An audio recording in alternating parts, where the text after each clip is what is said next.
মুর্শিদ নামে এত মধু বাগদাদের নামে এত মধু খাইলে মধু পোড়ায় না আমার মন কই রাসে দিওয়ানা আমার হবা আমার বাগদাদের নামে এত মধু কাউ কাব নামে এত মধু খাইলে মধু পোড়ায় না আমার মন কই রাসে দিওয়ানা আমার হবা আল্লাহ আল্লাহ মুর্শিদ নামে এত মধু গো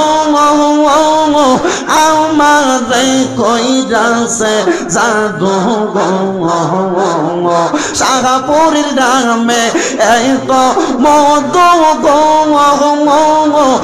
আমার কই যাচ্ছে জাদু গো সেই খাইয়াছে নামের মধু সেই হইয়াছে দিওয়ানা আমরার মন হইয়াছে দিওয়ানা মারহাবা আল্লাহ আল্লাহ মুর্শিদ কি মোহিনী জানে পরাণ দরিয়া টানে গো বন্দিশা বারবার নামের রশি সোবান বারবার নামের রশি দইরা মনটা দিওয়ানা গায়া আমার মন হইয়াছে দিওয়ানা আমার হওয়া আল্লাহ আল্লাহ আল্লাহ আল্লাহ মুর্শিদ নামে এত মধু আমার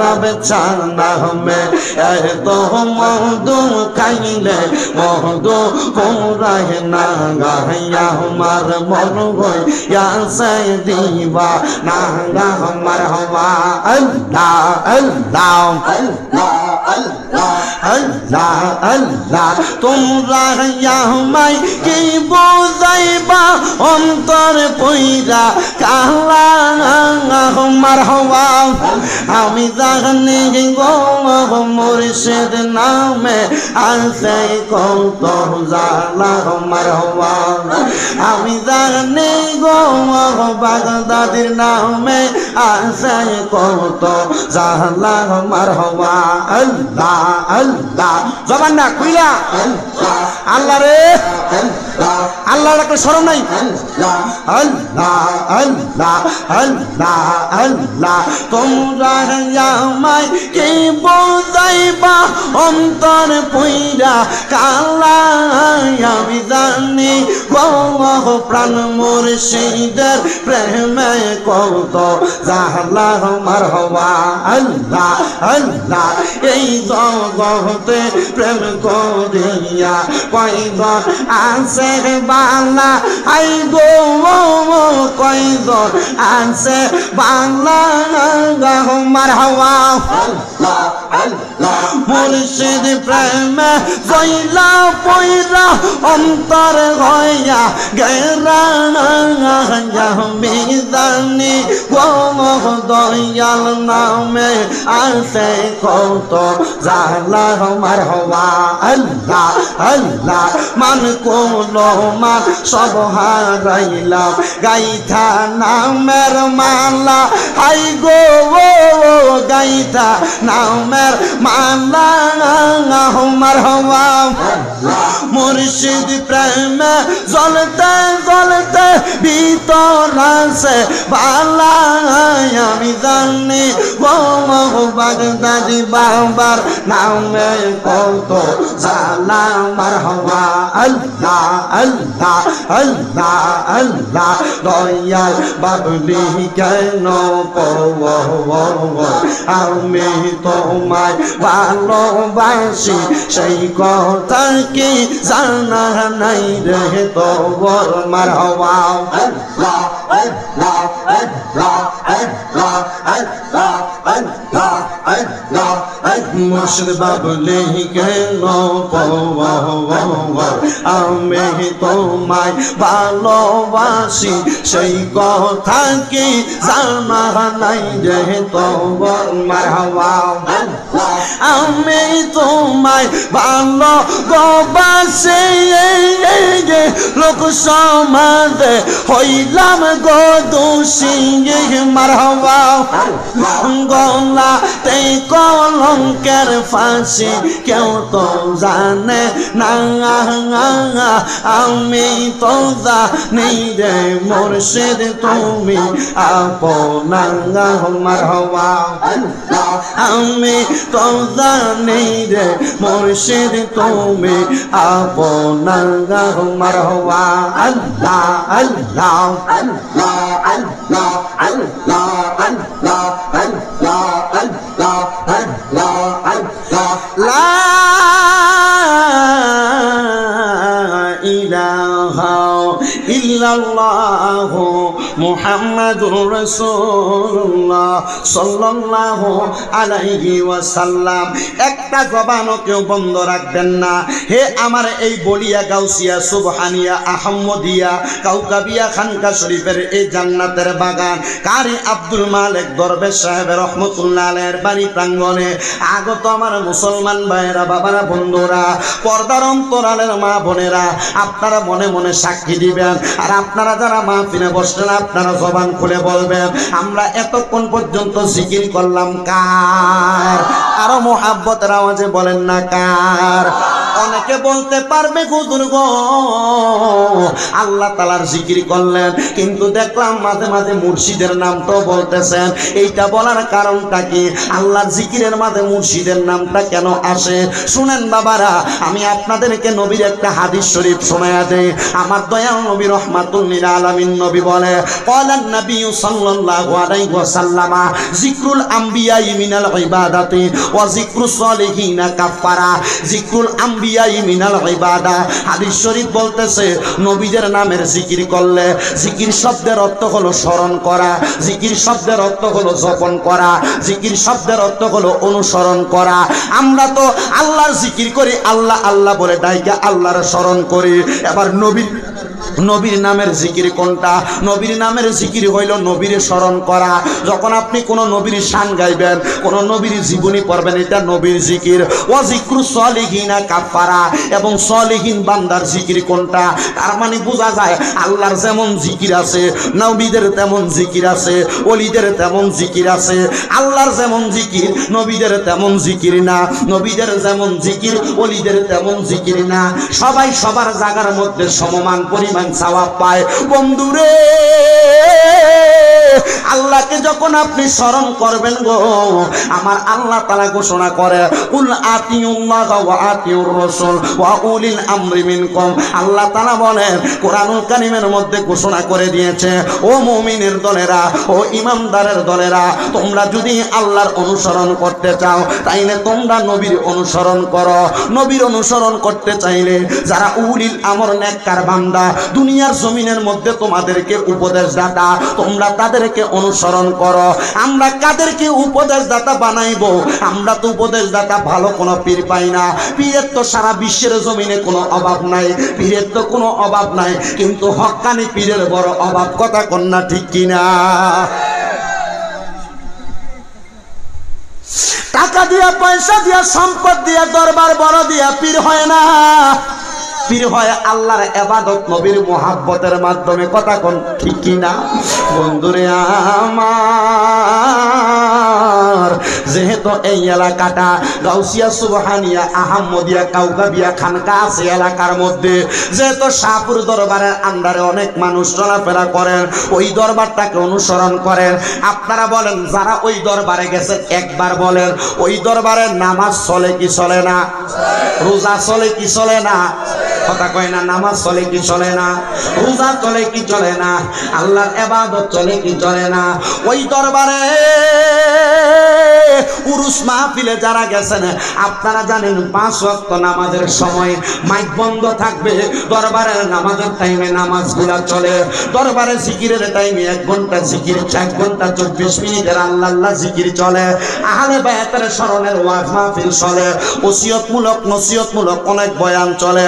হুজুর কেবলা যেমন বয়ান করে আলেম ওলামাও ঠিক তেমন বয়ান করে।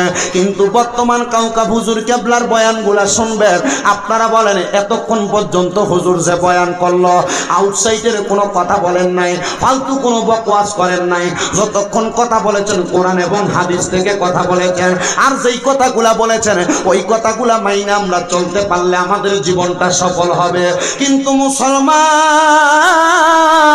ও বলিয়ার বাবারা, আমরা তো ওই পথ মতে চলতে পারি না।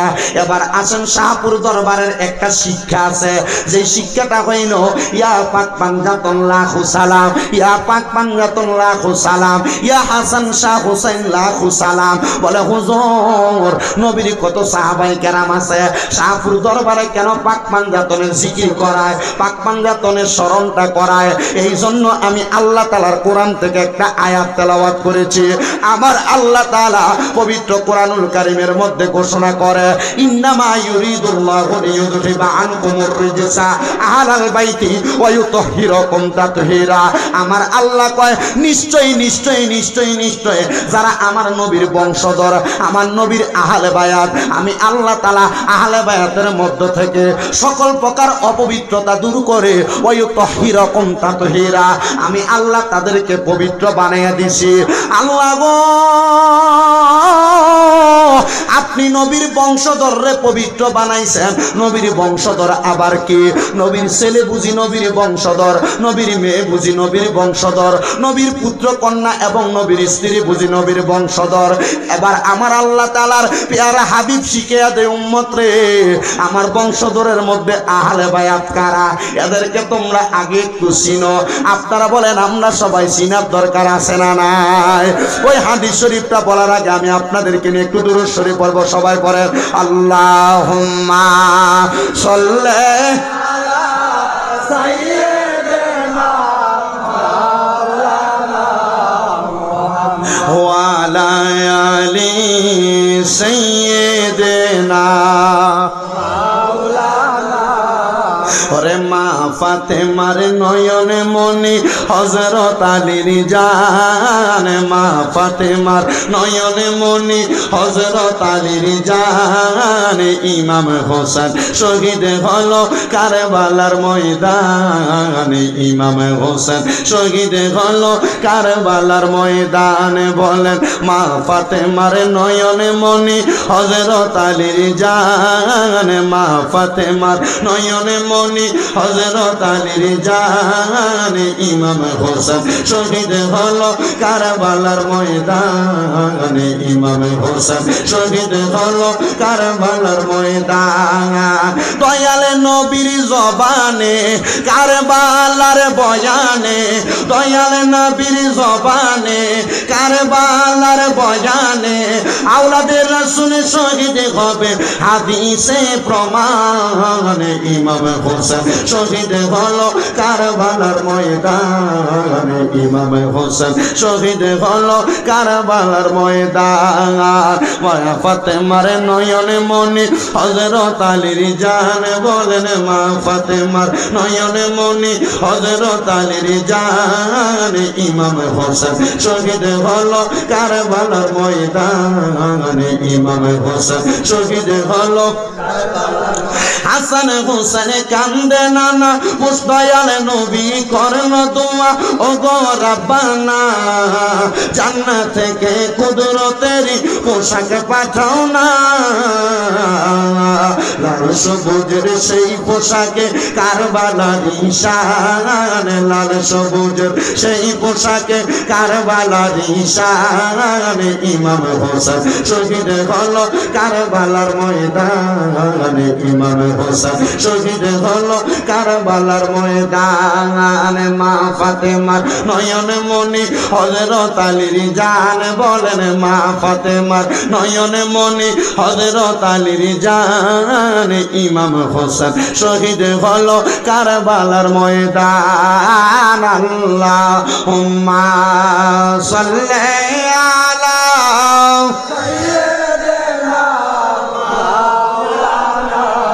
মুহাম্মাদ ওয়া আলা আলিহি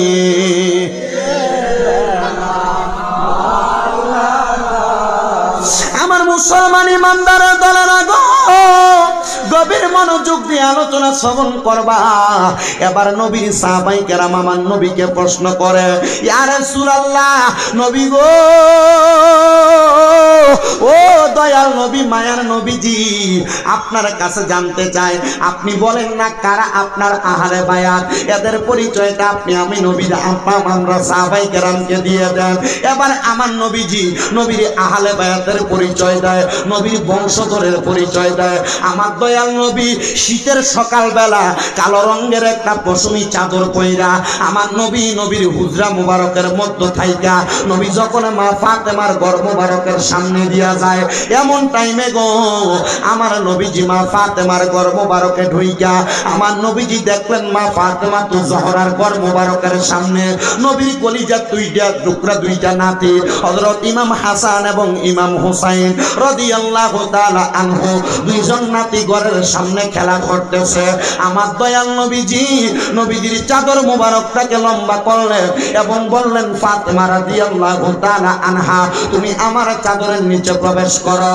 আমার নবী বলবেন হযরতে ফাতেমার পরে হযরত আলী আমার চাদরের নিচে ঢুকো। এবার আমার নবী হযরত ইমাম হাসান আর হুসাইনকে বললেন ও ইমাম হাসান ও ইমাম হুসাইন তোমরা আমার চাদরের নিচে প্রবেশ করো। মাঝখানে আমার দয়াল নবী ডাইনে মা ফাতেমা বামে হযরত মাওলা আলী ডাইনে ইমাম হাসান বামে ইমাম হুসাইন এই হইল মোট 5 জন। এদেরকে বলা হয় আহলে বায়াত। আমার নবীজির চাদরের নিচে এদেরকে ঢুকাইয়া আমার নবীজি আল্লাহর কাছে হাত তুলে দোয়া করলেন আল্লাহুম্মা হাউলাই আহলু বাইতি ও আল্লাহ এরা হইল আমার আহলে বায়াত আপনি এদেরকে কবুল করে নেন। আমার আল্লাহ কয় ও বন্ধু আমার হাবিব আমার আমি এদেরকে শুধু কবুল করলাম না আমি এদেরকে নাজাতের তরি বানাইয়া দিলাম। দুনিয়ার জমিনে এই পাক পাঞ্জাতনকে যারা ভালোবাসবে আপনার বংশধরকে যারা ভালোবাসবে আমি আল্লাহ তাআলা তাদেরকে জান্নাত প্রদান করব। আল্লাহ কেমনে গো আপনি জান্নাত প্রদান করবেন আমার আল্লাহ তাআলা আমার নবীর মাধ্যমে জানিয়ে দেয় আল ফাতেমাতু সাইয়্যিদাতুন নিসাই আহলিল জান্নাহ হযরত ফাতেমা হইল জান্নাতের মহিলাদের সরদারিনী। ও আমার বলিয়া এলাকার পর্দার অন্তরালের মা বোনেরা গো একটাবার চিন্তা করো গো মা তোমরা যে 5 ওয়াক্ত নামাজ পড়ো তোমরা যে নবীর বংশধরের পাগল তোমরা যে আহলে বায়াতকে ভালোবাসো এটার কারণে আমার আল্লাহ তাআলা তোমাদেরকে মা ফাতেমার সঙ্গে জান্নাত দিবে। আমার আল্লাহ তাআলা আমার নবীর মাধ্যমে জানিয়ে দেয় আল হাসান ওয়াল হুসাইন সাইয়্যিদা শাবাবি আহলিল জান্নাহ হাসান হুসাইন হইল জান্নাতের যুবকদের সরদার। যুবক ভাইরা রে শুনে নাও রে যুবকের দল আমার আল্লাহ তাআলা তোমরা যুবকদেরকে হাসান হুসাইনের সঙ্গে জান্নাতে দিবে যদি তোমরা হাসান হুসাইনকে ভালোবাসো। আমার দয়াল নবী রাহমাতুল লিল আলামিন নবীজি এই হাসান হুসাইনকে কেন কেমন ভালোবাসতেন শুনে নেন। আমার নবীজির কলিজার টুকরা দুইটা সন্তান ছিলেন একটা ছেলের নাম ছিল হযরত তৈয়ব আরেকটা ছেলের নাম ছিল হযরতে তাহের। আমার আল্লাহ তাআলা এই তৈয়ব এবং তাহেরকে নবীর কাছে যখন দিলেন আমার নবীর কলিজার টুকরা দুইটা নাতি এই নাতি দুইজন নবীজির বাম পাশে বসা থাকতেন নবীজির কলিজার টুকরা দুইটা নাতি ডান পাশে বসা থাকতেন। আমার দয়াল নবী রাহমাতুল লিল আলামিন নবীজি হযরতে হাসান হুসাইন এবং ওনার ছেলে তৈয়ব এবং তাহেরকে নিয়ে যখন বসে রইলে একদিন হযরতে জিবরাইল আইসা আমার নবীজির দরবারে বললেন ইয়া রাসূলুল্লাহ নবী গো ও দয়াল দয়াল নবী গো আমার আল্লাহ তাআলা খবর পাঠাইছে এই 4 জনের কাছ থেকে আপনি আমার আল্লাহ তাআলার কাছে একজনকে বিদায় দেওয়া লাগবে। আমার নবী কয় আমার ছোট বড় ছেলেকে নিয়ে যাও, তার নাম হইল তৈয়ব। আল্লাহ তাআলা হযরত তৈয়বকে নিয়ে গেলেন। এবার আমার আল্লাহ তাআলা খবর দেয় ও গো নবীজি আপনার আরেকটা 3 জন থেকে আরেকজনকে দেওয়া লাগবে। আমার আল্লাহ তাআলার কাছে আমার নবী জানাইয়া দেয় আমার ছোট ছেলে তহেরকে নিয়ে যাও। নবীজি তবুও নবীর নাতিদেরকে দেয় না। ও নবী গো আপনার সন্তানের চাইতে কি আপনার নাতির দাম বেশি নাকি? আমার নবী কয় সন্তানের সম্মান সন্তানের জায়গায়, নাতির সম্মান নাতির জায়গায়। আমার সন্তানেরা দুনিয়ার জমিন থেকে যদি আল্লাহর কাছে চইলা যায় আমার সন্তানের জন্য আমি নবীর মনটা কত কাঁদবে, আমার নাতিরা চইলা গেলে আমি নবীর মনটা আরো বেশি কাঁদবে। নবী কেন কাঁদবে গো নবী গো? আমার নবী কয় কারণ আমার আল্লাহ তাআলা হযরত ইমাম হাসান আর হুসাইনকে জান্নাতের যুবকের সর্দার বানাইছে। আমি নবীর লক্ষ লক্ষ কোটি কোটি গুনাহগার যুবক উম্মত থাকবে, আমার হোসেন আর হুসাইন এদেরকে জান্নাতের মধ্যে নিয়ে যাবে। জবান খুলে বলেন সুবহানাল্লাহ। ও নবীর উম্মতের দল, ও আশিক রাসূল ভাই বাবারা, এবার যখন জিবরাইল তৃতীয়বার আবার নবীর কাছে আসলো, ইয়া রাসূলুল্লাহ আমার আল্লাহ বলছে আবার 2 জন নাতিকেও দেওয়া লাগবে। আমার নবী কয় জিবরাইল 2টা সন্তান দিয়া দিলাম, আমি আমার আল্লাহর কাছে কোনো বিনিময় চাইলাম না। তবে আমার আল্লাহর কাছে আবার জিজ্ঞাসা করো আমার আল্লাহ আমার 2টা নাতিরে লইয়া যাইব, আমার আল্লাহ তাআলা আমার 2টা নাতির বিনিময় কি প্রদান করব? আমার আল্লাহ কয় ও বন্ধু নবী গো হাবিব গো আপনার 2টা নাতির বিনিময় আপনি আমার কাছে যা চাইবেন আমি আল্লাহ তাআলা আপনাকে তা প্রদান করব। আমার আল্লাহ তাআলার কাছে আমার দয়াল নবী ডাক দিয়ে কয় আল্লাহ আমার এই 2টা নাতি শাহাদাতের বিনিময় আমার নাতি ইমাম হোসেনকে তো কারবালার জমিনে শাহাদাত বরণ করে দেওয়া হবে গো। আমার এই 2টা নাতিকে যেহেতু শাহাদাত বরণ করে দেওয়া হবে, ও আল্লাহ আমার হোসেন কারবালায় শাহাদাত বরণ করলে আমার হোসেনের গলা মোবারক জর্জরিত হইয়া কত ফোঁটা রক্ত জানি পড়ব। আল্লাহ আমি আপনার কাছে অন্য কোনো কিছু চাই না, আমার হোসেনের রক্ত আমি দেখলে সহ্য করতে পারবো না।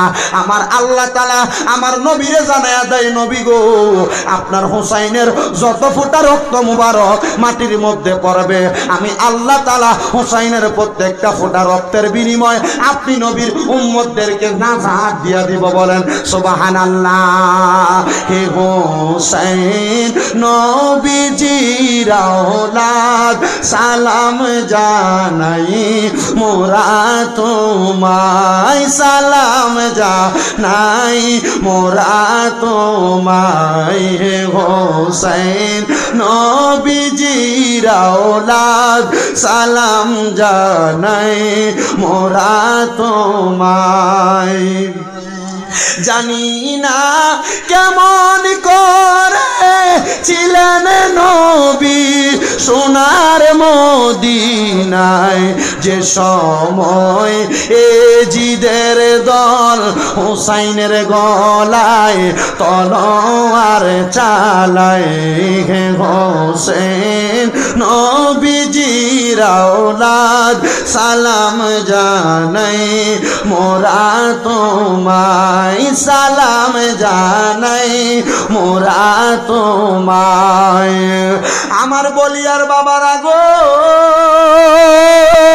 ও বলিয়ার যুবকের দল, ও বলিয়ার মুরব্বী বাবারা, একটু মনোযোগ দিয়া আলোচনাটা শ্রবণ করবেন। আমার আল্লাহ তাআলা যখন বলল হুসাইনের রক্তের বিনিময় নবীর গুনাহগার উম্মতদেরকে জান্নাত। আপনাদের কষ্ট হইতেছে না? দেরি হয়ে যেতেছে নাকি? 12টা বাজে মাত্র। আমার কালকেও মনে হয় না মাহফিল আছে, কি জানি কয়টা, ও পশ্চিম বেলগড় গাউসুল আজম জামে মসজিদ কালকে। তবে এনাইতে একটু দেরি হইব, মোটামুটি 12:30 1টা বাজে যাইব। আমার আরেকটা মাহফিল আছে কালকে 10টার দিকে দোয়া ভাঙ্গা শুয়াপাড়া মনে হয় এনে, তো আসতে একটু দেরি হইলো। মোটামুটি আপনারা যদি পারেন ওইদিকে যাবেন। বেলগড় কি কাছাকাছি আপনাদের? এই কাছাকাছি ইনশাল্লাহ আপনারা যাইবেন, এটা আপনাদেরকে দাওয়াত দিয়ে গেলাম। তবে যতটুকু বয়ান করতেছি যদি ভালো লাগে, আহলে বায়াতের ভালোবাসা, আহলে বায়াতের মুহাব্বত বেলগড় গাউসুল আজম জামে মসজিদ কলে ওইখানে। আহলে বায়াতের মোহাব্বত, এদেরকে ভালোবাসলে কি হয়? এদের হুজুর নামাজের ওয়াজ করেন, রোজার ওয়াজ করেন। আচ্ছা শুনেন, একটা মোটরসাইকেলের চাবি পাওয়া গেছে, যা চাবি যদি খুঁজা থাকেন নিয়ে যাবেন, ফমান দিয়ে নিয়ে যাবেন, ধরেন মাহি কমিটির কাছে দিয়ে দেন। যেই কথাই ছিলাম, আল্লাহ তাআলা আমার নবীকে জানাইছে, নবীর নাতি ইমাম হুসাইনকে কারবালায় শাহাদাত করে দিলে ইমাম হুসাইন রাদিয়াল্লাহু তাআলা আনহুর যত ফোঁটা রক্ত মুবারক মাটিতে পড়বে, তত ফোঁটা রক্ত মুবারকের বিনিময়ে আমার আল্লাহ তাআলা নবীর গুনাহগার উম্মতদেরকে জান্নাত দিব। জোরে করেন সুবহানাল্লাহ। আচ্ছা, নবীর নাতি যদি আমাদের জন্য ওনার রক্ত মুবারক কারবালার জমিনের ভিতরে ঢেলে দিতে পারেন, তাহলে আমরা কি ওই নবীর নাতিকে ভালোবাসার দরকার আছে না? আছে। আমরা কিন্তু ওই নবীর নাতিদেরকে ভালোবাসি। ইয়া পাক পাঞ্জাতন লাখু সালাম, ইয়া হাসান শাহ হুসাইন লাখু সালাম বলি, কথা কোন ঠিক কিনা? এই জন্য একজন আশিক বলছে, ও মনবাই পাকেতে পাঞ্জাতন নিরাকারে নিরঞ্জন, এক বস্তুতে দুই রকম বুঝায়, শরীয়তের সতেক নাম তরিকতের নাই মোকাম, হাকিকত বুঝিলে মারফত পাইরে মন পাগলা মনোরাই, ও তুই ডুব দিলি না পাকে দরিয়ায়, ও মনরে আমার নবীজি সিন্ধু খইয়া মারে পথের তালা দিয়া, হাসান হুসাইন রাখছে ডাইনে বাই, মা ফাতেমা শিকল হইয়া তালাটা রাখছে আটকায়া, চাবি নিছে আলী মর্তুজাই রে মন পাগলা মনোরাই, ও তুই ডুব দিলি না পাকে দরিয়ায়। একটা জবান বন্ধ রাখবেন না, সবাই চিৎকার মেরে বলেন ইয়া পাক পাঞ্জাতন। ও বলিয়ার বাবারা, এবার আমার নবী যখন দুনিয়া থেকে রওজা মুবারকের মধ্যে চলে গেলেন, নবীদের কলিজার টুকরা নাতি হযরত ইমাম হুসাইন যখন কারবালার ময়দানের মধ্যে গেছেন, কারবালার ময়দানে শাহাদাত হয়ে গেছেন, কিন্তু আমার নবীর প্রখ্যাত একজন হাদিস বিশারদ, যিনার নাম হইল হযরতে আব্দুল্লাহ ইবনে আব্বাস রাদিয়াল্লাহু তাআলা আনহু, উনি বলেন মুহররম মাসের 10 তারিখ আসরের নামাজের সময় আমি কারবালার ময়দানের মধ্যে তো যাইতে পারি নাই, আমি মক্কা শরীফের মধ্যে ছিলাম, হাতিমে কাবার সঙ্গে আমি আব্দুল্লাহ ইবনে আব্বাস ঢেলান দিয়া ঘুমায়া গেছিলাম আসরের নামাজের পূর্ববর্তী মুহূর্তে। এই টাইমে আমি আব্দুল্লাহ ইবনে আব্বাস স্বপ্ন দেখলাম গো, আমি হঠাৎ করে দেখলাম আমার নবীজির বাবরি চুলগুলা এলোমেলো দেখা যায়। কি চুল? কি চুল? ছোট না লম্বা? বাবরি চুল ছোট না লম্বা? বড় লম্বা চুল। ও বন্ধু, আব্দুল্লাহ ইবনে আব্বাস কয় আমার নবীজির চুল মুবারক গুলা দেখলাম এলোমেলো। শুধু এলোমেলো না, আমি দেখলাম আমার নবীজির দাড়ি মুবারক এবং মুছ মুবারকের মধ্যে দেখলাম রক্ত লেগে আছে আর ধুলাবালি লেগে আছে।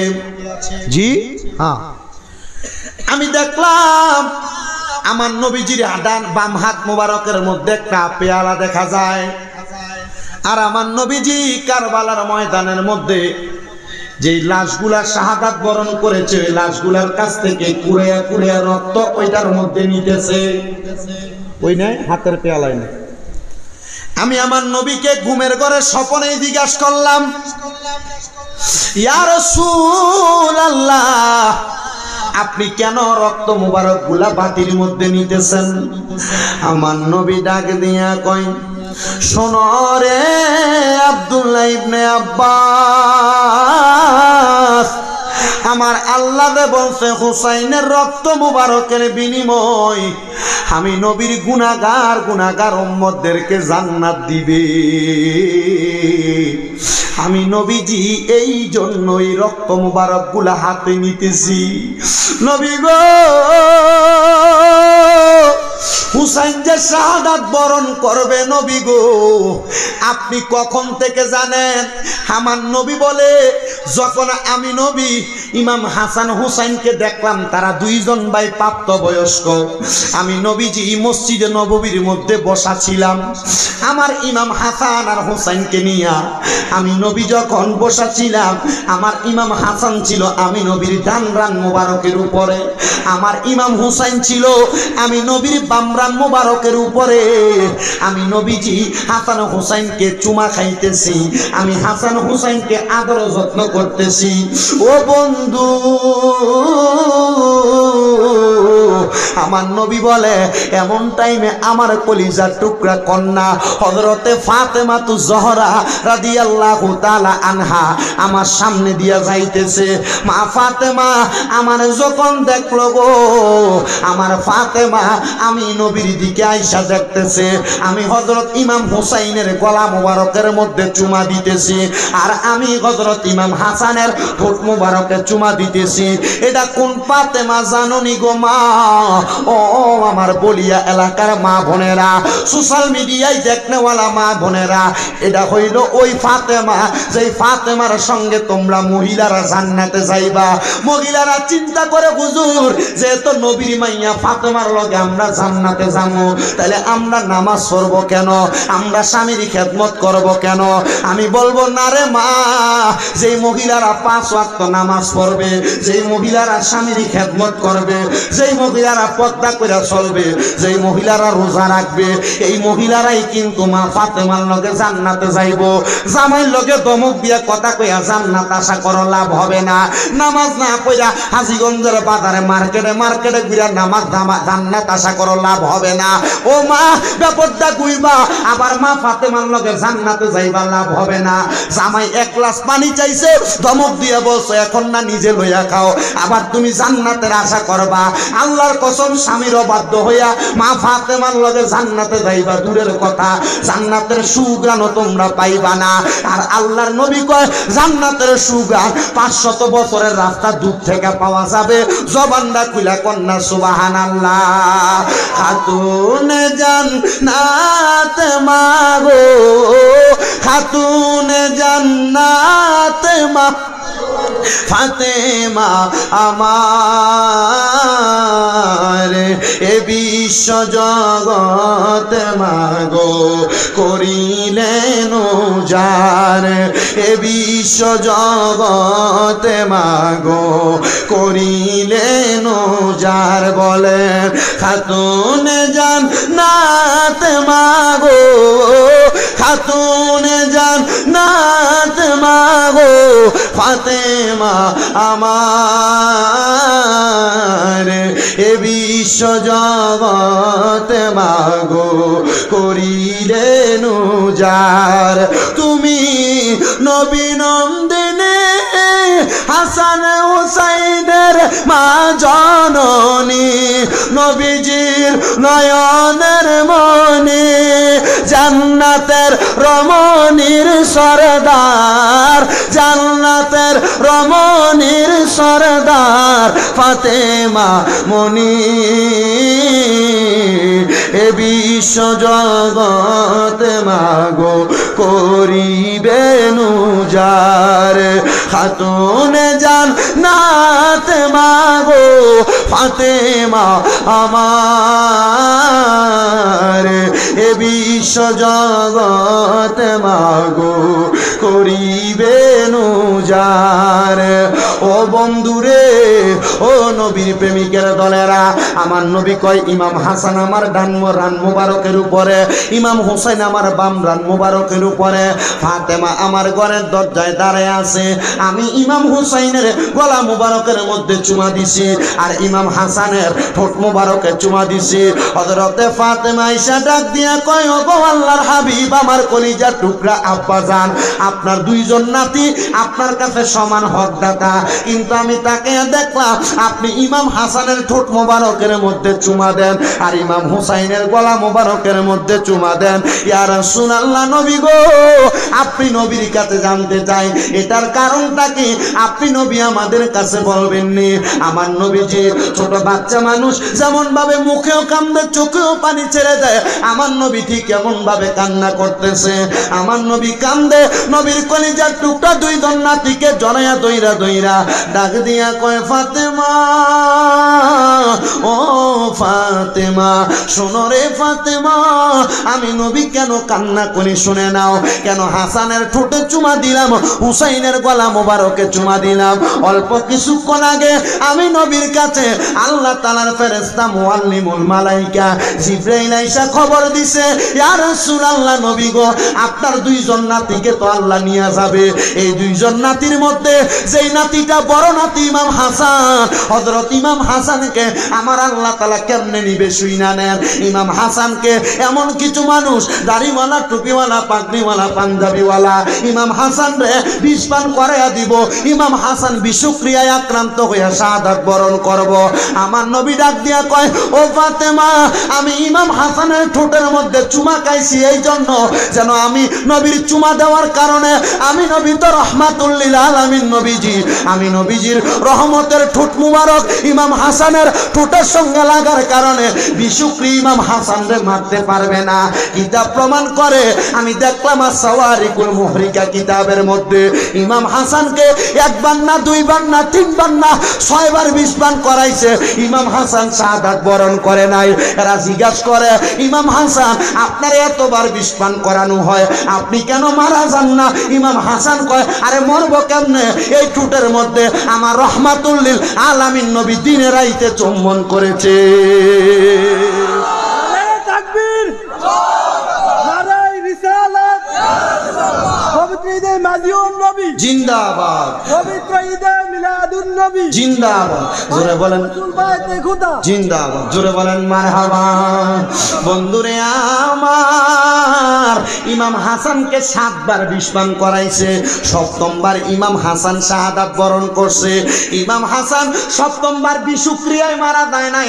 আরে প্রমাণ করে, যেই ব্যক্তি ইমাম হাসানকে বিষ পান করাইছে ওই ব্যক্তি নিজে বলে ইমাম হাসানের শরবতের গ্লাসের মধ্যে বিষের সাথে সাদা নুড়ি পাথর বাইটা মিহি কইরা শরবতের মধ্যে মিক্স করে দেওয়া হয়েছে।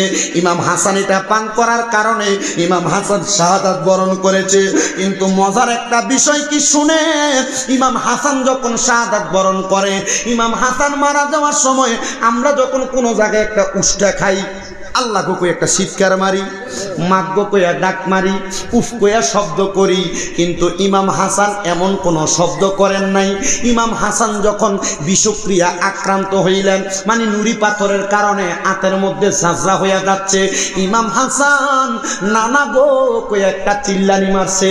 কারণ দুনিয়ার জমিনে নানারে তাদের চাইতে বেশি কেউ ভালোবাসে না, কারণ তাদের নানা হইল আখিরি জামানার নবীর, আখিরি জামানার পয়গাম্বর নবী মুহাম্মদ মুস্তাফা আহমদ মুস্তাফা সাল্লাল্লাহু আলাইহি ওয়াসাল্লাম নবীজি, যেই নবীজির উপরে আল্লাহ তাআলা সর্বশ্রেষ্ঠ গ্রন্থ কোরআন নাজিল করছে, যেই নবীজিকে আমার আল্লাহ তাআলা ইমাম বানাইয়া বাইতুল মুকাদ্দাসের মধ্যে সব নবীরে মুসল্লি বানাইয়া আমার নবীর ইমামতিতে নামাজ পড়াইছে, যেই নবীরে উপাধি প্রদান করছে ইমামুল মুরসালিন, মানে সকল নবীদের ইমাম, সকল রসুলদের ইমাম, সকল আম্বিয়াদের ইমাম, ওই নানার উম্মত ইমাম হাসান ডাক দিয়া কয়, আমি নানা গো কইয়া চিল্লানি মারলাম।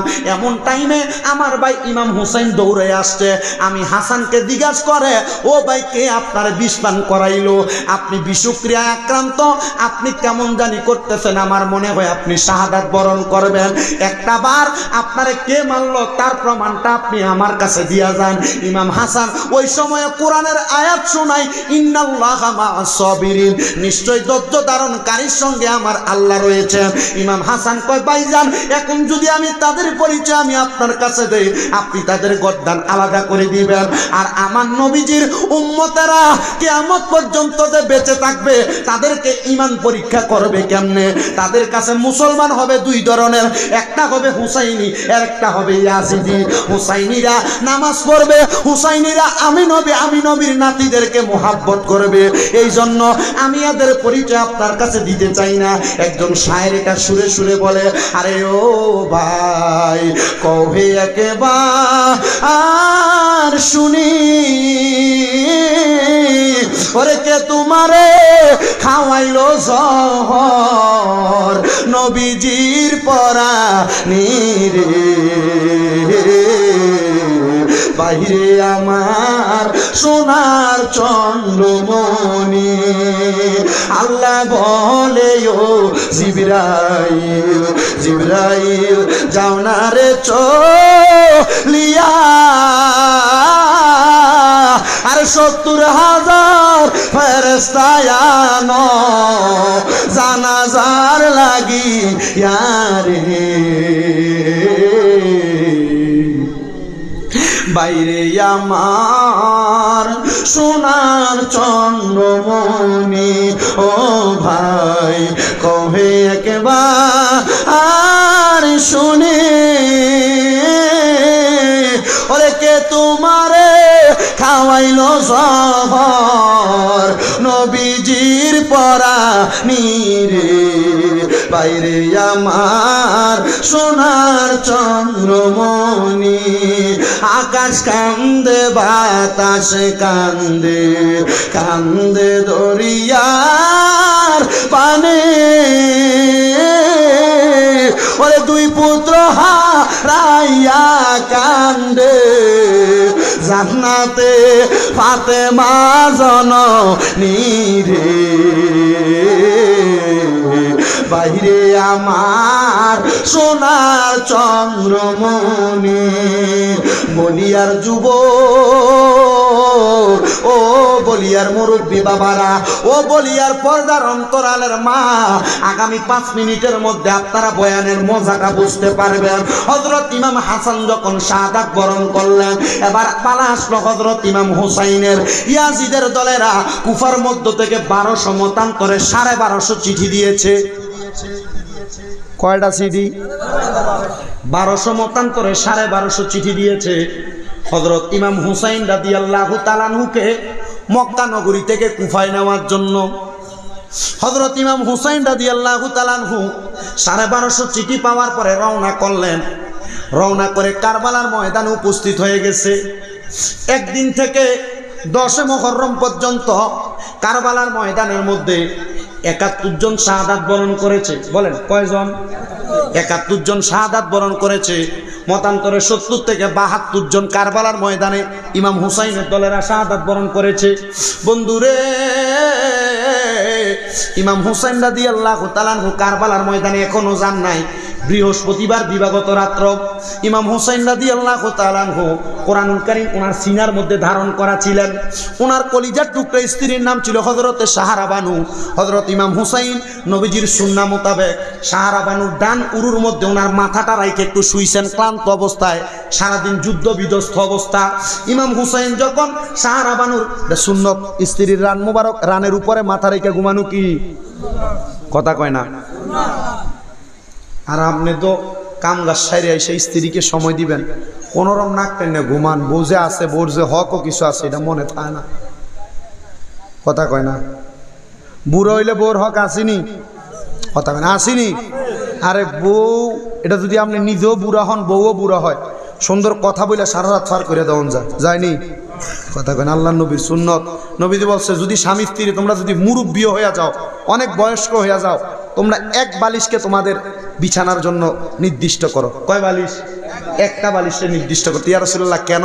নবীজি বলছে স্বামী স্ত্রী যত লাইগা একসাথে পাশাপাশি থাকবে, সমস্ত জগতের যত অংশ খালি থাকবে, এই খালি জায়গা আল্লাহ রহমত দিয়া ভরপুর করে দিবে। আস্তে সুবহানাল্লাহ কয় রে, কিপটামি করে রে, খালি রাখা যাবে না।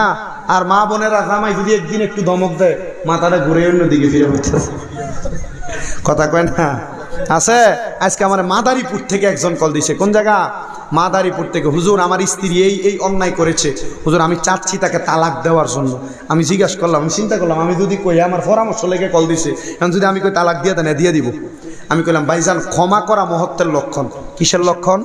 মুহূর্তে আমি বললাম আপনার স্ত্রীর 10টা অন্যায় আপনি ক্ষমা করে দেন, এবং তার যে অন্যায়গুলা তার বাবার বাড়ির 2-3 জনকে ডাইকা তার সাথে বসাইয়া তাদের কাছে তার অন্যায়গুলা বইলা দেন। যখন সেই অন্যায়গুলার কথা স্বীকার করবে তখন সে ভবিষ্যতে আর এই অন্যায় করবে না। বউরে কোনো অন্যায়ের কারণে মারার আগে সাময়িক শাস্তি দিবেন। হুজুর সাময়িক শাস্তি কি? নবীজি বলছে তোমাদের স্ত্রী যদি তোমাদের কথা না শোনে, প্রথম তোমরা তাদের বিছানা আলাদা করে দাও। কি আলাদা করে দাও? বিছানা আলাদা করে দাও। যখন দেখবে তোমার স্ত্রী তখনও তোমার কথা শোনে না, তখন তুমি তোমার স্ত্রীকে সাময়িক প্রহার করো, তবে সাবধান মুখের ভিতরে আঘাত করবা না। তোমরা তোমাদের স্ত্রীকে সাময়িক প্রহার, যদি দেখো সাময়িক প্রহারেও হয় না, গুম্মুর গুম্মুর কিলে তো কিন্তু কইছে না, আপনি তো একটা থেকে একটা হলে ধুম করে একটা মারেন, এটা করা যাবে? করা যাবে? নবীজি বলছে তোমাদের স্ত্রী তোমাদের কাছে সাময়িক সময়ের মেহমান, আমি আল্লাহ তাআলা কিছুক্ষণ পরে কিছুদিন পরে তোমাদের কাছ থেকে আবার নিয়ে আসবো। এরপরে যদি দেখেন হয় না, তাহলে তার বাবার বাড়ির লোক ডাক দিয়ে তাকে সুন্দর একটা সমাধানের জন্য চেষ্টা করবেন, দেখবেন ঠিক হয়ে গেছে। বিয়ে করছো নি তুমি? বিয়ে তো করছিস না, ঠিক কস। আল্লাহ তাড়াতাড়ি বিয়ে করার তৌফিক দাও, আমিন কর। বিয়ে করা কি গুনার কাম নাকি? এই কথা কয় না, গুনার কাম করাই দিবেন। সন্তান প্রাপ্ত বয়স্ক হয়েছে, যখন দেখবেন আশেপাশের বাড়ির মায়ে বেনে রুকি দুকি দেয়, তখনই বিয়ে করাই দিবেন। হুজুর বলে কারণ কি? কারণ এরে আপনি বিয়ে করাই দিলে এত আর অন্যর বেডির দিকে যাইতো না। এই কথা কয় না কেন? চাইবো অন্য মেয়েদের দিকে টিস্কারি করবো, এত আর বউর প্যারা লইয়ে হারাইতো না, অন্য মেয়ের প্যারা লইব। ঠিক আছে, ঠিক না? আল্লাহ তাআলা বোঝার তৌফিক দাও। ঠিক কেমনে বুঝবেন? যারা বিয়ে করছে এরা না বোঝে। তবে এই বিবাহ আল্লাহ তাআলার অসংখ্য বড় নিয়ামত। বলেন আল্লাহ তাআলার কি নিয়ামত? অসংখ্য বড় নিয়ামত। আল্লাহর হাবিব সাল্লাল্লাহু আলাইহি সাল্লাম এজন্য এটার মাধ্যমে রিজিক। অনেকে চিন্তা করে আমার ফুতে অন্য নিজের ভাই দাঁড়াইছে না, আমি আমার ফুতের কি লেগে বিয়ে করাইতাম, এতে নিজের ভাই দাঁড়াইছে না, এবার ভাই দাঁড়াই রয়েছে। ঠিক না? জি না, এ চিন্তা করা যাবে না। সন্তান প্রাপ্ত বয়স্ক হইলে তার বিবাহ করাইবেন। বলে হুজুর এখন থেকে কামাই করে না, তারে কি বালা করে বিয়ে করান যাইব? বালা করে কেন, আপনি ফকিন্নির জিএনে বিয়ে করাই দিবেন তার, মায়া যদি সুন্দর হয়। কারণ কি? সে তার রিজিক নিয়ে আপনার বাড়িতে আসবে। মানে আপনি চিন্তা করেন, আমার 2 তলা বিল্ডিং, আমার ফুতের বউ যদি বাপের বাড়িতে বিয়ে আসবে, যদি 2 তলা না হয়, তাহলে আমার বাড়ির লোকটি যে যাইব তার খাইতো, তো আমার কি শরমটা হইব না? জি না, এটাও একটা জুলুম। এটা কি জুলুম? সাবধান, এসব বিষয় খুব একবারে বেশি কেয়ারফুল থাকবেন। মনে করেছেন আপনার সমপরিমাণ হইয়া আপনি আপনার বউ ছেলেকে বিয়ে করাইবেন না। আপনি যদি আপনার সাথে নিচু ফ্যামিলি বিয়ে করাই আনেন, তখন মাই আপনার ফুতের লগে আপনার লগে গাঁর বিয়া কইয়া কথা কইতে সাবধানে কথা কইছে। তা আপনি তো বিয়ে করানোর সময় ফয়সালার মাইয়ে বিয়ে করাই আনেন, তখন মাইয়া তো আজীবন পয়সা দেখতে দেখতে বড় হয়েছে, তখন আপনার গাঁটটা ভাগ দিয়ে কয় আমি কি আপনার কাছে এমনি আইছি 5 লাখ দিয়ে, তুই আল্লাহ আমার বাপে মারাইছে লয়নি 5 লাখ 2 লাখ 3 লাখ, তখন আর ফুতের বিয়া করায় না, বিয়া দেয়। তখন ফুতে আর মা বাপের কথা শোনে না, তখন বউর কথা শোনে। কথা ঠিক আছে? যে ঘরে দেখবেন বউ হদ্দারি করে, ফুতে বউর কথা শুনে চলন লাগে, মা বাপের কথা বউ শোনে না, সেই ঘরে মনে করবেন তারা যৌতুক লয়ে বিয়া করেছে। এই যৌতুকের অপকারিতা হইল এটা। আপনি যৌতুক লইবেন, আপনার ছেলের বউ আপনার কথা শুনবেন। আপনি যৌতুক লইবেন, আপনার ছেলের বউ আপনার উপর দিয়ে ধমক দিয়ে কথা বলবে। আপনি যৌতুক লইবেন, আপনার ছেলের বউ আপনার ফুতেরি দিয়ে ডেক মাথাইবে। কথা কি ঠিক? মারতেন না, এই একবার তিক্ত সত্য কথা। আল্লাহ তাআলা বোঝার তৌফিক দান করুন। শেষ করার আগে আর একটু মুহাব্বতে দুরূদ শরীফ আদায় করেন। আল্লাহুম্মা সাল্লি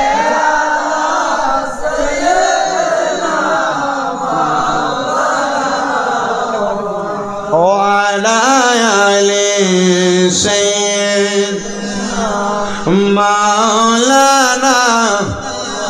ও বন্ধুরে, হযরত ইমাম হুসাইন ওনার স্ত্রীর রান মোবারকের উপরে শুয়ে আছেন মাথা রেখে। হযরত ইমাম হুসাইন যখন ঘুমাইছে, হঠাৎ করে ঘুমের ঘরে স্বপ্ন দেখা হযরত ইমাম হুসাইন লাফ দিয়ে উঠছেন। ইমাম হুসাইন মাথা উঠানোর পরে রে বাবারা, হযরত ইমাম হুসাইন রাদিয়াল্লাহু তাআলা আনহু সাহারা বানুরে ডাক দিয়া কয়, সাহারা বানু গো, আমি একটু আগে একটা গরম স্বপ্ন দেখছি। ও নবীর নাতি ইমাম হুসাইন, কি স্বপ্ন দেখছেন আপনার কাছে জানতে চাই। উনি বলে আমি দেখছি আমার মা ফাতেমা চুলগুলা সাইরা দেওয়া অবস্থায়, এলোমেলো অবস্থায় কারবালার ময়দানের মধ্য থেকে পাথর সরাইতেছে। আমি জিজ্ঞাসা করলাম, মা আপনি কেন কারবালার ময়দান পরিষ্কার করতেছেন?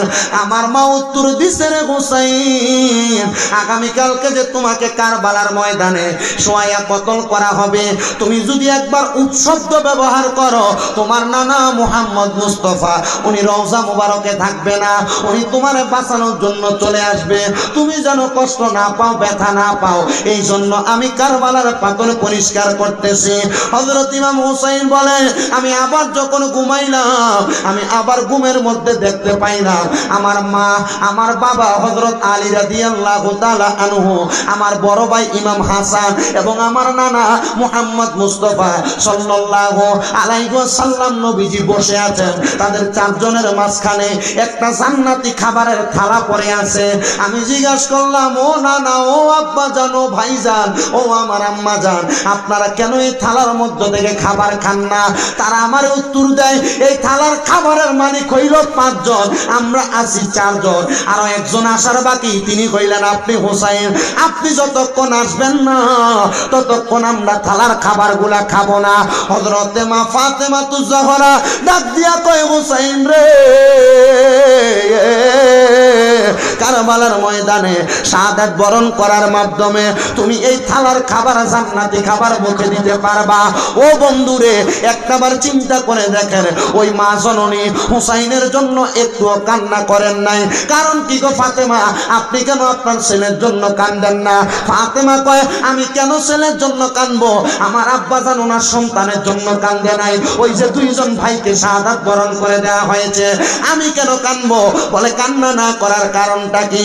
কয়, আমি জানি আমার কলিজার টুকরা সন্তান ইমাম হুসাইনের শাহাদাতের বিনিময় আল্লাহ তাআলা আমার আব্বাজান আখির জামানার পয়গম্বর নবীজির উম্মতদেরকে maaf করে দিবে। ও বন্ধু, আমার আল্লাহ তাআলা আপনাকে আমারে maaf করছে কিনা জানি না। আজকের মাহফিলে এমন অনেক সন্তান আছেন যাদের মা নাই, যাদের বাবা নাই, আম্মা আব্বা কবরে শুয়ে আছে, ওই আম্মা আব্বারে আল্লাহ maaf করছে কিনা জানি না। আপনার মা, আপনার বাবা যেন আপনার লাখ লাখ টাকার সম্পদ দিয়া গেছে, আপনার মা আপনার বাড়ি দিয়া গেছে, আপনার বাবা আপনার ক্ষেত পাথরের জায়গা দিয়া গেছে, কিন্তু ওই মা অন্ধকার কবরের যুবক, ওই আব্বা জান অন্ধকার কবরে, আম্মা আব্বা কবরে কেমন আছে তুমি সন্তান জানো না। কিরে সন্তান, ঈদুল ফিতর যে চলে গেল, একটা বার কি তোমার মায়ের জন্য তোমার কলিজা কাঁপে নাই? একটা বার কি তোমার আব্বার জন্য কলিজা কাঁপে নাই? কত দামি দামি পোশাক পরলা, আব্বা জানলে 500 টাকা দিয়ে কিনে একটা লুঙ্গি পরাইতে পারলা না, আম্মা জানকে 1000 টাকা দিয়ে একটা কাপড় পরাইতে পারলা না। ও আল্লাহ গো, আজকে এই গাউসিয়া আহমদিয়া কাউকাবিয়া খানকা শরীফের মাহফিল থেকে আপনার কাছে ফরিয়াদ জানাই গো, যাদের মা কবরে, যাদের বাবা কবরে, তারা ঈদে আম্মা আব্বারে নতুন জামা কাপড় পরাইতে পারে নাই। ও আল্লাহ, তুমি তাদের আম্মা আব্বারে জান্নাতি পোশাক পরাইয়া দিও। আমি জানি না এই বলিয়া এলাকার কত মা বোনেরা পর্দার অন্তরালে শুয়া রইছে, কার জানি মা নাই, কার জানি বাবা নাই। আম্মা আব্বার জন্য একটু পরে আখিরি মুনাজাতে দোয়া করা হবে। এ সন্তান, যাদের মা বাবা বেঁচে আছে, তোমাদের কাছে আবদার করে যাই, আমি শামীম দাদার এই ওয়াজটা বৃথা। যদি তোমরা তোমাদের মা বাবার মনে কষ্ট দাও, আমি তোমাদেরকে বলবো, তোমরা এখান থেকে বাড়িতে যাইয়া আম্মা আব্বার সঙ্গে যদি কোনো অন্যায় করো আর না করে থাকো, তোমরা বাড়িতে যে মা বাবার পা গুলার মধ্যে ধরবা, ধরে বলবা, মা আল্লাহর হস্তে আমি সন্তানকে মাফ করে দেন, আব্বা জান আল্লাহর হস্তে আমি সন্তানকে মাফ করে দেন। যতক্ষণ পর্যন্ত তোমার মা তোমার বাবা মুখ দিয়ে বলছে তোমারে মাফ করে দিছি, ততক্ষণ পর্যন্ত তুমি তোমার মা বাবার কদম ছাড়বা না। হুজুর কেন কেন কেন গো? কারণ আল্লাহর নবী রহমতের নবী ঘোষণা করে, সাকাতুর রব্বি ফি সাকাতিল ওয়ালিদাইন, আম্মা আব্বার কষ্টতে আমার আল্লাহ তাআলা কষ্ট পায়, আম্মা আব্বার অসন্তুষ্টিতে আমার আল্লাহ তাআলা অসন্তুষ্টি হয়ে যায়। এ যুবক ভাইরা, এ মুরব্বী বাবাজিরা, এমন অনেক সন্তান বলি এলাকায় আছে, এমন অনেক সন্তান চাঁদপুর জেলায় আছে, যারা তাদের মা বাপরে ভাত খাওয়ায় না, আম্মা আব্বারে জুদা করে দিছে। এমন অনেক সন্তান আছে ভাইয়ে ভাইয়ে ঝগড়া করে মা বাপকে আলাদা করে দিছে, বউয়ের সঙ্গে ঝগড়া করে মা বাপকে জুদা করে দিছে। মা জননী 1 সপ্তাহ বড় ভাইয়ের ঘরে ভাত খায়, 1 সপ্তাহ মেজো ভাইয়ের ঘরে ভাত খায়, এক সপ্তাহ ছোট ভাইয়ের ঘরে ভাত খায়। ও সন্তান, একবার চিন্তা করো, তোমার মা যে এক সপ্তাহ ঘুরা ঘুরা ভাত খায়, তোমার আম্মা তোমার আব্বা জান কিন্তু তোমার এমনি খানা খাওয়ায় নাই। তোমরা 5 ভাই 5 বোন যদিও হইতা, তোমার মা বাবা তাদের পাতের খানাটা তোমরা ভাগ করে খাওয়াইছে। আজকে তোমার মা নিজের মন মতো কোনো খানা খাইতে পারে না। আল্লাহর দোহাই পারলে দাও, তোমার কদম আমার সামনে দাও, আমি আমার জিহ্বা দিয়ে তোমার পাও পরিষ্কার করে দিব। এমন সুতার আমার দরকার নাই যেই সুতা আমার ওয়াজ শোনার পরে মা বাবার কাছে মাপ চাইব না। হুজুর, আমি তো কোনো অন্যায় করি নাই, আমিও কি মা বাবার পায়ে ছুঁয়ে মাপ চাইব? আমি বলবো বাবা, শুধু মা বাবার পায়ে ছুঁয়ে মাপ চাওয়ার কথা না, আল্লাহর নবী শিখিয়ে দেয় মাঝে মাঝে সুযোগ পাইলে আম্মা আব্বার পায়ের মধ্যে চুমা দিবা। হুজুর, এটা কেমন কথা বললেন? শিরিক হয়ে যাবে না রে যুবক ভাইরা, না। আল্লাহ তাআলার অসংখ্য রহমত, অসংখ্য বরকত। আল্লাহ তাআলা আমি শামীম ব্রাদারে এমন সম্মান দিছে, আমি শামীম ব্রাদারে এত সম্মান দিছে। 2009 সাল থেকে 10 সালের মাঝামাঝি সময় আমি ওয়াদে শুই না যাইয়া আমার আম্মা আব্বারে বেড়ার ঘরের মধ্যে যাইয়া আম্মা আব্বার কদমের মধ্যে চুম্বন দেওয়ার কারণে এখন আপনাদের দোয়ায় কুমিল্লা শহরে আমি শামীম ব্রাদার 6টা মাদ্রাসা চলে। আপনাদের দোয়ায় যেই গাড়ি চলি, দামি গাড়ি, আপনাদের দোয়ায় যেমনে চলি, মানুষ বড় সম্মান করে, মানুষ বড় ইজ্জত করে। এটা অন্য কোনো কারণে না, একমাত্র আমার আম্মা আব্বার দোয়ার কারণে। আল্লাহর দোহাই লাগে রে যুবকের দল, আজকে এখান থেকে বাড়িতে যা মা বাবার পা গুলা ধরবা, ধরে বলবা মা এতদিন জুদা খাইছেন, আর খাওয়া লাগবে না। আমার 4-5 ভাই আপনারা খাওয়া কার না খাওয়ার, আমি ফুতে আপনারা একা খাওয়ার খাওয়াবো। আপনি মানুষের ঘরের দরজায় দরজায় ঘুরা লাগবে না। হুজুর, আমি তো কোনো অন্যায় করি নাই, আমি কেন মাপ চাইবো? মাপ চাইবা। আম্মা আব্বার কদমের কাছে পড়ে থাকলে মা বাপ বোঝে আমার পুত্র এখনো আমার অবাধ্য হয় নাই।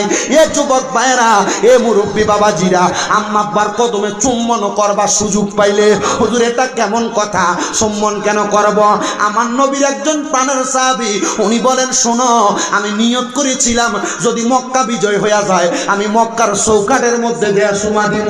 আমার নবীজি মদিনাতে আসছে, আমি আমার নবীরে বললাম ইয়া রাসূলুল্লাহ, মক্কা তো বিজয় হয়ে গেছে, আমার তো মন আছে আমি মক্কা শরীফের চৌকাঠে সুমা দিতাম। আমি গো, আমার তো সামর্থ্য নাই, আমি কেমনে মক্কায় যাইতাম? আর কোন সিস্টেম আছে নাকি? আমার নবী শিখিয়ে দেয়, বাড়িতে তোমার মা আসিনি রে সাহাবী। ডাক দিয়ে কয় কলা না আমি ইয়া রাসূলুল্লাহ, আমার মা বেঁচে আছে, আমার মা বেঁচে আছে। আমার নবী কয় যাও যাও যাও, আম্মা জানের পায়ের মধ্যে যে চুমা দাও। আম্মার কদমে চুম্বন করলে আল্লাহর কাবায় চুমা দেওয়া না, আল্লাহর জান্নাতের চৌকাঠে চুমা দেওয়ার সওয়াব পাইয়া যাইবা। ওরে জান্নাতের চাবি আমার মা, গো জান্নাতের চাবি আমার মা, বলেন জান্নাতের চাবি আমার মা, গো জান্নাতের। ও বন্ধুরে, অনেকে চিন্তা করে হুজুর আমার তো বাড়িতে মা নাই, আমি কার পায়ে চুমা খাইমো, আমি কার পায়ে ধরে মাপ চামো? হুজুর, যাদের বাড়িতে বাবা নাই তারা কার পায়ে ধরে মাপ চাইবো আর কার পায়ের মধ্যে ধরবো? আমি বলবো যুবক ভাইরা, মুরব্বী বাবাজিরা, তোমার মা বাবা কবরে মাপ চাওয়ার সুযোগ নাই, একটু পরে মুনাজাত করা হবে, আম্মা আব্বার জন্য খাস করে দোয়া করা হবে। যেহেতু আপনাদের এই এলাকার জমিনে গাউসিয়া, সুবহানিয়া, আহমদিয়া, কাউকাবিয়া, খানকা শরীফ এবং একটা মাদ্রাসার কথা আমাদের হুজুর কেবলা বলে দিয়ে গেছে, মুনাজাত করে দিব। মুনাজাতের আগে আমি কয়েকজন মানুষ চাইবো, বলে হুজুর আমার মা নাই, আমার মা আমার লাখ লাখ টাকার বাড়ি জায়গা দিয়ে গেছে, হুজুর আমার বাবা নাই, আমার বাবা আমার অনেক সম্পদ দিয়ে গেছে। ও হুজুর, আমার মা বাবা বাচ্চা থাকলে মাসে যদি 1000 টাকা হাত খরচ দিতাম, 12 মাসে 12,000 টাকা লাগতো। হুজুর আমার মা বাবার জন্য দোয়া করবেন। আমি এই মাহফিলের জন্য, এই মাদ্রাসার জন্য আগামী বছর অথবা 1 মাস পরে, 2 মাস পরে, 5 মাস পরে, 1 বছর পরে 5,000 টাকা দান করবেন। ঠিক আছে না?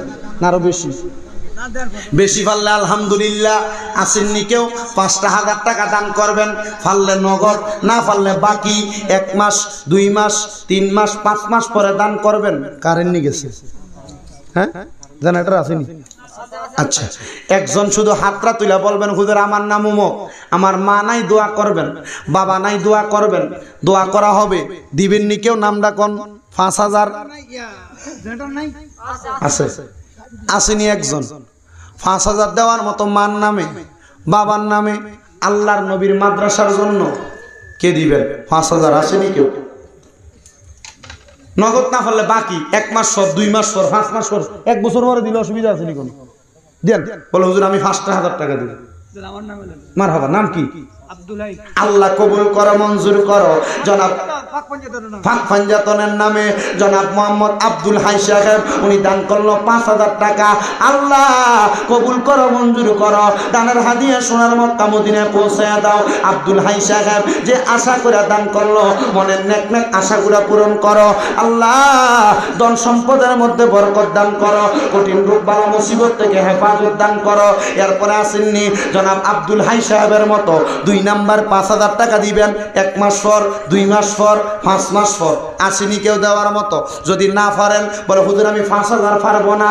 এবার আপনারা আমার সাথে পড়েন কালিমে তৈয়বা, লা ইলাহা ইল্লাল্লাহু মুহাম্মাদুর রাসূলুল্লাহ সাল্লাল্লাহু আলাইহি ওয়াসাল্লাম। মারহাবা, নাম কি? জনাব মোহাম্মদ শাহজাহান সাহেব, উনি দান করে দিলেন 5000 টাকা।